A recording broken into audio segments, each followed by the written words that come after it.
ኤርትራ በይፋ ጦርነቱን ተቀላቀለች። በሺዎች የሚቆጠሩ ጦሯን ወደ ትግራይ ክልል አስገብታለች። ሰበር መረጃ ከስፍራው ደርሶናል፣ በዝርዝር ይቀርባል።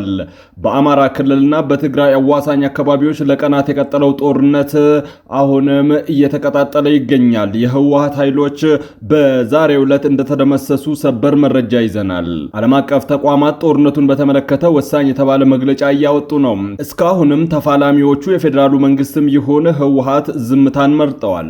በኢትዮጵያ የሰብአዊ እርዳታ አቅርቦት ሰንሰለቱ ላይ ከፍተኛ ጫና በመፈጠሩ ምክንያት የበርካታ ሰዎች ህይወት አደጋ ላይ ወድቋልም ተብሏል። ዝርዝር ዘገባ ይዘንበታል። ክቡራትና ክቡራን የጥበብ ሚዲያ ቤተሰቦች በዛሬው ቆይታችን እነዚህንና ሌሎችንም ሀገር አቀፍና ቀጠናዊ እንዲሁም ዓለም አቀፍ መረጃዎችን በዝርዝር ወደ እናንተ እናቀርባለን። ጥበብ ሚዲያ በጋዜጠኞች የተመሰረተ ሚዛናዊና ተአማኒ መረጃዎችን በየዕለቱ የሚያደርሳችሁ ገለልተኛ ሚዲያ ተቋም ነው። ለቤቱ አዲስ የሆናችሁ ሰብስክራይብ በማድረግ የደወል ምልክቷን በማብራት የቤቱ አባል ትሆኑ ዘንድ በታላቅ ትህትና እንጋብዛለን። በቅድሚያም የዕለቱን የቢዝነስ ዘገባዎች አስቀድመን ወደ ዝርዝር ዘገባዎቹ እናልፋለን። ጥበብ ሚዲያ የህዝብ ድምጽ ነው።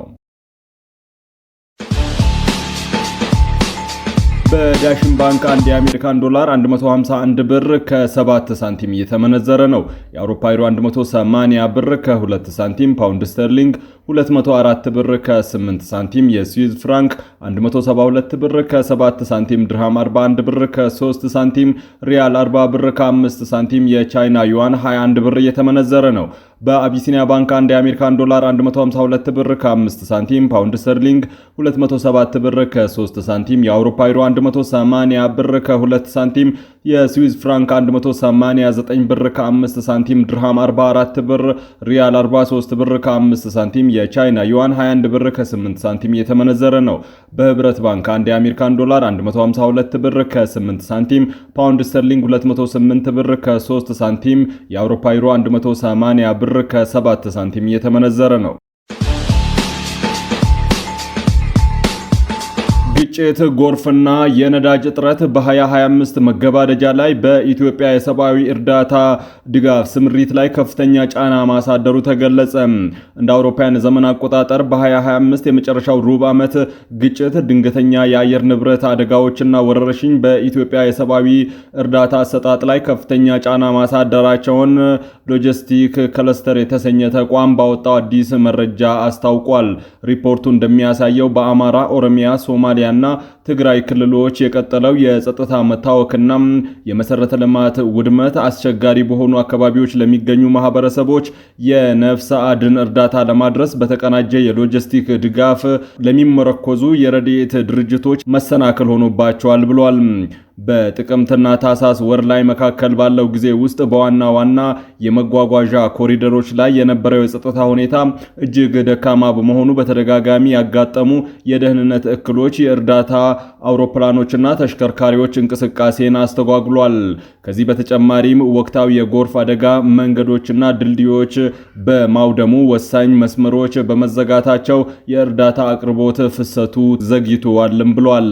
የሰብአዊ ድጋፍ ሰጪ አካላት የሚያስተባብረው ሎጂስቲክስ ክላስተር በሩብ ዓመት ውስጥ ሙሉ በሙሉ በስራ ላይ መቆየቱን የገለጸ ሲሆን ትኩረቱንም በክልሎች መካከል በሚደረግ የጭነት ማጓጓዣ፣ በጋራ መጋዘን አጠቃቀምና በመረጃ አስተዳደር ላይ አድርጎ እንደነበረ አስታውቋል። የቻይና ባለሙያዎች በቴክኖሎጂ አጠቃቀም ዙሪያ ለፌዴራል ፖሊስ አመራርና አባላት ስልጠና እየሰጡ እንደሆነ ተገለጸ።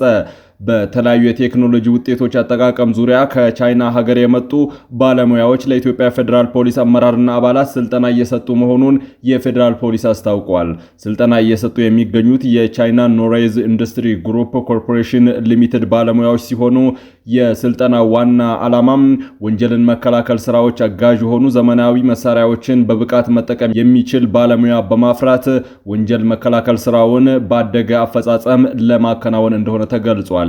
በስልጠናው በሰዎች ሻንጣና በተሽከርካሪዎች ላይ የሚፈነዱ ቁሳቁሶችን ወይም ብናኝ መሰል ተቀጣጣይ ነገሮችን ለመለየት የሚያገለግሉ ወሳኝ የደህንነት መፈተሻ መሳሪያዎች አጠቃቀም ላይ ትኩረት ያደረገ መሆኑን የፌዴራል ፖሊስ አስታውቋል።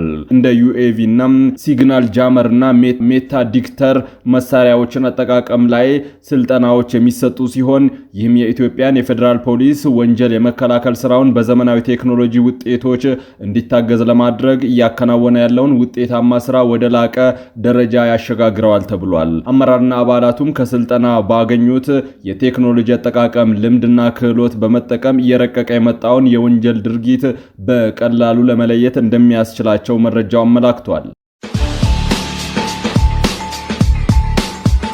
የኢትዮጵያ ብሔራዊ ምርጫ ቦርድ የምርጫ ጣቢያዎችን ዝርዝር ይፋ አደረገ። የኢትዮጵያ ፌዴራላዊ ምርጫ ቦርድ ለሰባተኛው ጠቅላላ ምርጫ እያከናወናቸው ያሉ ቅድመ ምርጫ ተግባራትን አካል ከሆነው የምርጫ ጣቢያዎች ዝርዝር ይፋ ማድረጉን አስታውቋል። ቦርዱ ቀደም ሲል ባወጣው የምርጫ ጊዜ ሰሌዳ መሰረት በጥር ወር 2018 ዓ.ም ምርጫ ለማስፈጸም ያላቸውን የምርጫ ጣቢያዎች ዝርዝር ለሕዝብ ግልጽ አድርጓል። ቦርዱ በሰጠው ማሳሰቢያ አሁን ይፋ የተደረጉት የምርጫ ጣቢያዎቹ ቦርዱ ለምርጫ ማስፈጸሚያነት ያዘጋጃቸው ያሉ መሆናቸውን ጠቁሞም ወደፊት መሬት ላይ ያለውን ተጨባጭ ሁኔታ በመዳሰስም በመገምገም አስፈላጊ ሆኖ ሲገኝ ተጨማሪ መረጃዎችን ለሕዝብ ይፋ እንደሚያደርግ አስታውቋል። ከነገ ጀምሮ የፕላስቲክ ከረጢቶችን ወይም ስስ ፌስታል ይዞ የተገኘ ግለሰብ 2000 ብር ይቀጣል ተብሏል።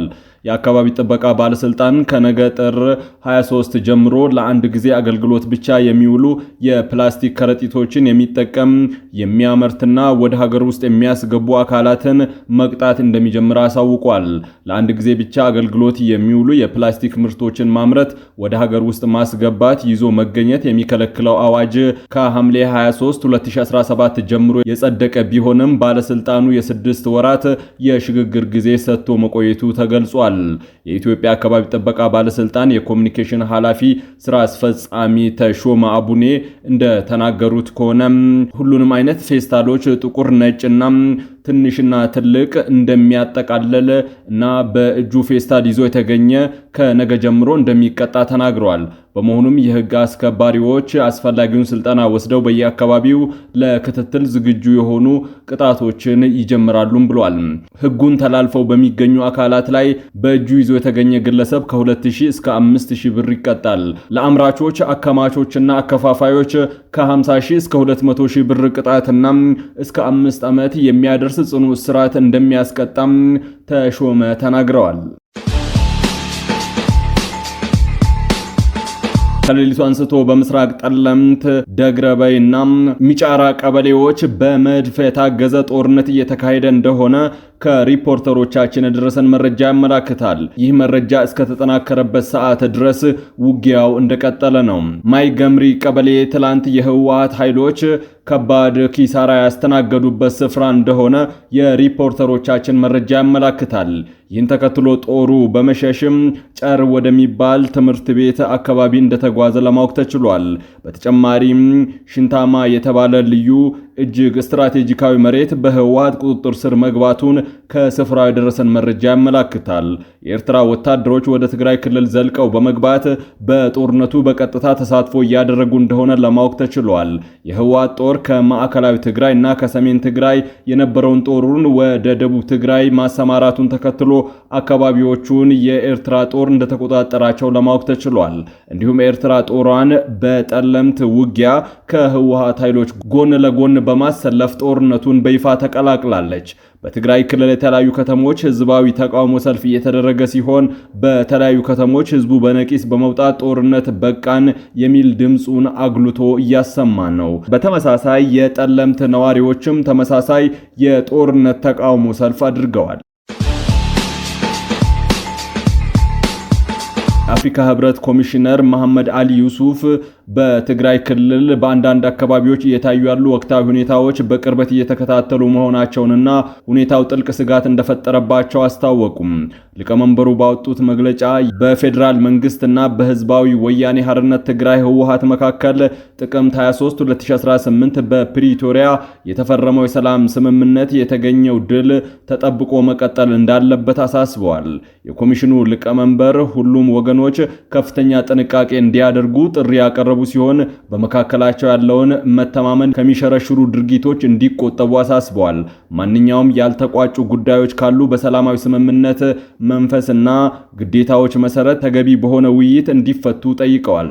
የአፍሪካ ህብረት የፕሪቶሪያ ሰላም ስምምነት ሙሉ በሙሉና ውጤታማ በሆነ መንገድ እንዲተገበር ያለውን ጽኑ አቋም በድጋሚ ገልጿል። ህብረቱ በሁለቱ ወገኖች መካከል ለሚካሄደው የሰላም ግንባታና እርቅ ሂደት የሚያደርገውን ድጋፍ አጠናክሮ እንደሚቀጥልም መግለጫው አመላክቷል። በኢትዮጵያ ጉዳይ ላይ የተቋቋመው የህብረቱ ከፍተኛ ልዑካን ቡድን በሁለቱ ወገኖች መካከል የሚደረጉ ውይይቶችንና ትብብርን፣ መተማመንን የማሳደግ ስራዎችን ለማመቻቸት ዝግጁ መሆኑን ገልጿል። ይህም በትግራይ ክልል ዘላቂ ሰላምና መረጋጋት እንዲሰፍን የሚያደርገው ጥረት አካል መሆኑንም ጠቁመዋል። የቡርኪና ፋሶ ወታደራዊ መንግስት የፖለቲካ ፓርቲዎችን የሚበትን ድንጋጌ አወጣም። በካፕቴን ኢብራሂም ትራውሬ የሚመራው የቡርኪና ፋሶ ወታደራዊ መንግስት በሀገሪቱ የሚገኙ ሁሉንም የፖለቲካ ፓርቲዎችንና ስብስቦችን የሚበትን ድንጋጌ አሳውቀዋል። የሀገር ውስጥ ጉዳይ ሚኒስትሩ ደግሞ የፖለቲካ ፓርቲዎች መበራከት ለክፍፍልና ለማህበራዊ ትስስር መላላት ምክንያት ሆኗል ብለዋል። በወታደራዊ ኃይል የሚመራው የቡርኪና ፋሶ መንግስት ከ4 ዓመታት በፊት በተደረገ መፈንቅለ መንግስት እንቅስቃሴዎች ታግዶ የቆዩ ሲሆን ሁሉንም የፖለቲካ ፓርቲዎች በይፋ የሚያፈርስ ድንጋጌውን ዛሬ አውጥቷል።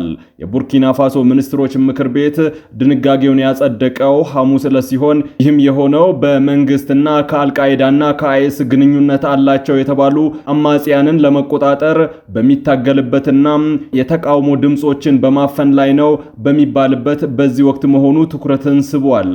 አዲሱ ድንጋጌ ሁሉንም የፖለቲካ ፓርቲዎችና ስብስቦችን ይበትናል። የፓርቲዎቹ ንብረት በሙሉ ወደ መንግስት ይዞታ እንዲዘዋወሩ ወይም እንዲወረሱ ያዛል።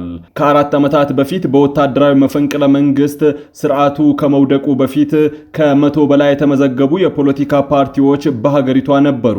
እንደ አውሮፓውያን የዘመን አቆጣጠር በ2022 በተካሄደው ጠቅላላ ምርጫ 15 ፓርቲዎች ብቻ በፓርላማ ውስጥ መቀመጫ ማግኘት ችለው ነበር። ካፕቴን ኢብራሂም ትራውሬ የተቆናጠጡት እንደ አውሮፓውያን ዘመን አቆጣጠር በ2022 በፈጸሙት የተሳካ መፈንቅለ መንግስት ነበር። ክቡራትና ክቡራን ጥበብ ሚዲያ ቤተሰቦች ለሰዓቱ የመራረጥናቸው ዘገባዎቻችን በዚህ አብቅተዋል። ከኛ ጋር በመሆን መረጃን ከጥበብ ስለተከታተላችሁ ከልብ አመስግነን ተሰናበትን። ለቤቱ አዲስ የሆናችሁ ሰብስክራይብ በማድረግ የደወል ምልክቷን በማብራት የቤቱ አባል ትሆኑ ዘንድ በታላቅ ትህትና ጋብዘን ተሰናበትን። ሰላም።